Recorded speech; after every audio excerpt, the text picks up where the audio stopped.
Every election season, politicians promise us a brighter future, lower taxes, higher wages, and more jobs. But what happens after they take office? The truth is, most of these promises never get fulfilled. In fact, studies show that only about 30% of campaign promises are kept once politicians are in power. Shocking, right? Take President Obama's promise to cut the national deficit. The US national debt soared to over $31 trillion under his watch, despite promises of fiscal responsibility. Or think about the Trump administration's tax cuts, which were supposed to boost the economy but instead contributed to a $1.9 trillion deficit increase. So, why do politicians keep making promises they can't, or don't, keep? And why do we keep falling for it? In this video, we'll uncover the hidden truths about why politicians rarely deliver on their economic promises. You'll learn how special interest groups, political cycles, and the limits of power play a huge role in these broken promises. Stay tuned, this isn't what you think. Chapter 1: The Vow versus the Reality. Broken pledges of the political class. Politicians are often masters at making bold economic promises. During campaigns, we hear them talk about raising wages, lowering taxes, or creating jobs. But when the dust settles and they take office, those promises tend to fade away. The real question is, why don't politicians deliver on their economic pledges? One reason is that campaigning and governing are two entirely different beasts. During the campaign, promises are made in order to win votes. But when they step into office, the situation changes. They have to manage complex economic systems, deal with unpredictable factors, and work within the constraints of the law. For example, in 2016, President Trump promised to bring back millions of jobs to America. While some jobs were created, many of the manufacturing jobs promised didn't return in the way he envisioned. It's hard to deliver on grand promises when the economy is unpredictable. Another factor is that economic promises often rely on optimistic projections that simply don't materialize. Politicians make promises based on what they hope will happen, not always on what's realistic. For instance, former President Obama's promise of economic recovery after the 2008 financial crisis took longer than expected. The recovery was slow and uneven, with many people feeling left behind. Moreover, promises made during campaigns tend to be oversimplified. Take, for example, tax cuts. Politicians promise to reduce taxes and help the middle class, but the tax cuts often benefit the wealthy more than they benefit ordinary citizens. A study from the Institute on Taxation and Economic Policy found that in 2018, 83% of the tax cuts from the Tax Cuts and Jobs Act went to the top 1%. The result is often a broken promise, with voters feeling disillusioned. The gap between what was promised and what is delivered creates mistrust. According to a Pew Research survey, only 17% of Americans say they trust the government to do what's right most of the time. This lack of trust isn't just a side effect of politics, it's a direct consequence of failed promises. Chapter 2: The Three-Card Trick. How politicians hide the real costs. Politicians have a knack for making their economic plans sound appealing, but behind the curtain, there's often a sleight of hand happening. They know how to sell an idea without telling you the full cost. This is where the three-card trick comes into play. Take the example of healthcare reform. Politicians often promise cheaper, more accessible healthcare. Yet, the costs of such reforms are often hidden in complicated proposals or postponed to the future. In 2009, President Obama promised to reform healthcare, but the costs of the Affordable Care Act (ACA) were not fully realized until much later. In fact, some families are still struggling with higher premiums, even though the ACA was touted as a way to lower costs. Another trick is manipulating the way the budget is presented. Politicians frequently use rosy scenarios in their projections to make their economic policies appear more beneficial than they really are. For example, in 2017, President Trump's proposed tax cuts were sold with the idea that they would pay for themselves through increased economic growth. However, the US government saw a rise in its deficit, and the promised economic growth didn't occur as expected. According to the Congressional Budget Office, the 2017 tax cuts led to a $1.9 trillion increase in the federal deficit over the next decade. The trick is to present the benefits immediately, while hiding the long-term costs. This tactic works because voters are focused on short-term gains. Politicians use language that sounds good, but often ignore the bigger picture. It's like the promise of a free lunch that leaves you with an enormous bill later. Politicians also use sunk costs to distract voters. They focus on short-term economic successes while ignoring the hidden long-term costs. These hidden costs often show up years after the politician has left office. It's easy to say, we've created jobs, but it's much harder to explain why those jobs might disappear after a few years, or why wages stagnate. Chapter 3. The Power Play. Why economic control isn't in their hands. One of the biggest reasons politicians fail to deliver on economic promises is that they don't have as much control over the economy as they like to pretend. The global economy is a complex beast, and politicians often underestimate the many factors at play. Global markets, international trade, and the actions of other countries all play a huge role in shaping a nation's economy. For example, a politician might promise to reduce unemployment, but if there's a global recession or trade war, those efforts could be entirely undermined. In 2008, during the global financial crisis, President George W. Bush's administration had little ability to prevent the economic downturn, despite their best efforts. The reality is that politicians can only do so much. A government can create policies that encourage investment or offer tax cuts, but the overall economy is influenced by factors far beyond their control. For example, the U.S. Federal Reserve sets interest rates, which directly impacts inflation and unemployment rates. So while politicians may promise economic growth, they have to contend with decisions made by independent institutions like the Federal Reserve. Additionally, politicians often have to compromise with others in government, Congress, the Senate, and even lobbyists. These compromises can water down policies, preventing them from reaching their full potential. A perfect example of this is the American Jobs Act, which President Obama proposed in 2011 to stimulate the economy. While it was well-intentioned, it was heavily modified by Congress, and many of its provisions were never fully implemented. Economic decisions are often made behind closed doors, influenced by powerful interest groups, lobbyists, and corporations. This makes it difficult for politicians to keep their promises. The public rarely sees the backroom deals that shape economic policies.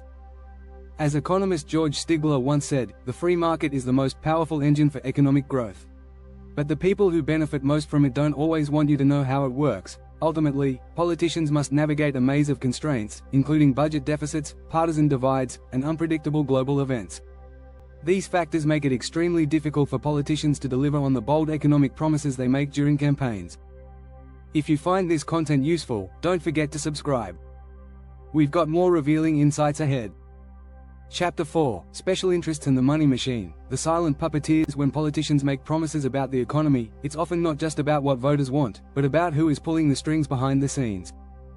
Special interests, lobbyists, and big corporations can have a huge impact on economic policies. These powerful groups often shape decisions in ways that benefit them, not the general public. One of the most prominent examples of this influence is in the world of healthcare. Healthcare companies, from pharmaceutical giants to insurance companies, spend millions lobbying politicians to protect their interests. In fact, according to Open Secrets, the healthcare sector spent over $500 million on lobbying in 2020 alone. This is money used to ensure that laws and policies favor their bottom line, not necessarily the needs of everyday people. When corporations fund campaigns or hire lobbyists, they're able to ensure that certain economic promises never see the light of day. For instance, during the push for the Affordable Care Act, lobbyists worked tirelessly to ensure that certain corporate interests, like insurance companies, were included in the legislation. This watered down the impact of the law and delayed real change. Big money, it seems, has a bigger say than the average voter. In many cases, the money used to influence politics is hidden in plain sight. Political action committees, PACs, and super PACs raise and spend large sums of money to push for policies that benefit wealthy corporations. These groups play a huge role in shaping the economic landscape, often undermining the promises made by politicians.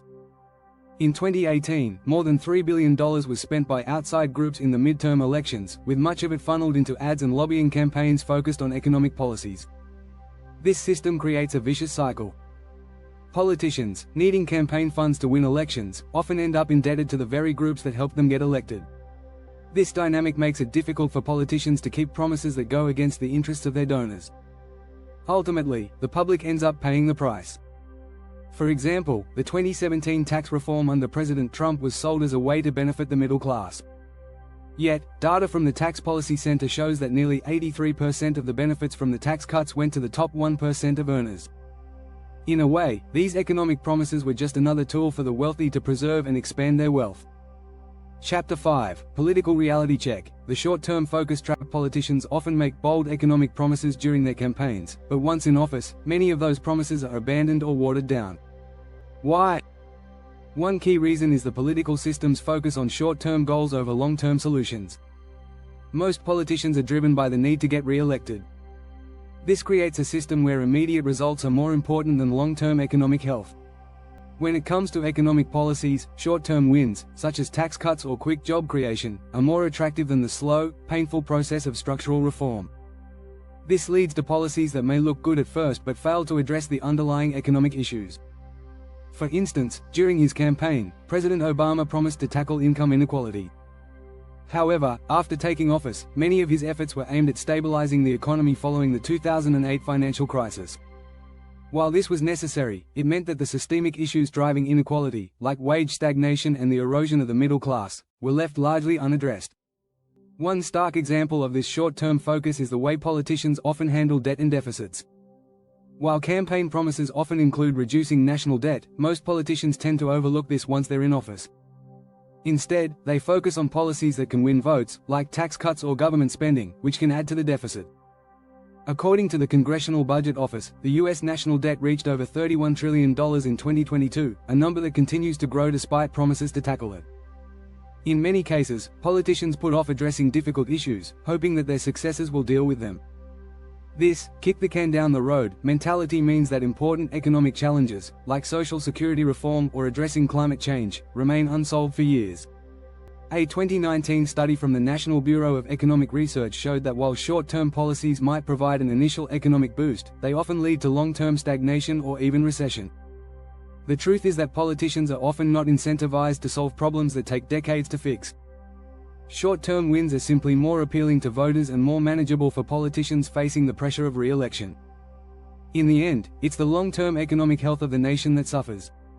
Chapter 6: The Voting Game. Why we let them off the hook. The truth is, voters often play a big part in why politicians don't deliver on their economic promises.